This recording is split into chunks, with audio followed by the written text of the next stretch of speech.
అంటే ఎంత అన్యాయం మనందరం ఒక్కసారి ఆలోచించాలి. ఏకంగా రాయలసీమ ముద్దు బిడ్డ అని రీల్స్లో చేశాడు.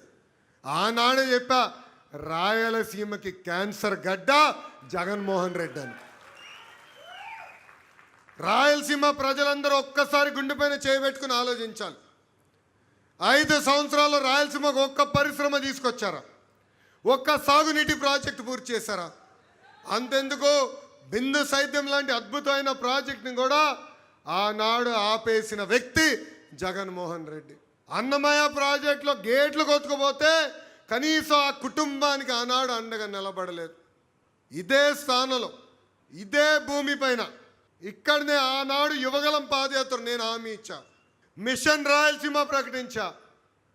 మన దేశానికే కాదు ప్రపంచానికి రాయలసీమను ఒక హార్టికల్చర్ హబ్గా తీర్చిదిద్దుతానని ఆనాడు హామీ ఇచ్చా. పూర్వోదయ కింద 1,00,000 కోట్ల రూపాయలు ప్రభుత్వం ప్రైవేట్ రంగంలో పెట్టుబడి మన రాయలసీమకు తీసుకొస్తున్నాం. అంతేకాదు, ఏకంగా వాళ్ళ ప్రభుత్వంలో కనీసం స్టీల్ ప్లాంట్ పనులు ప్రారంభించాల.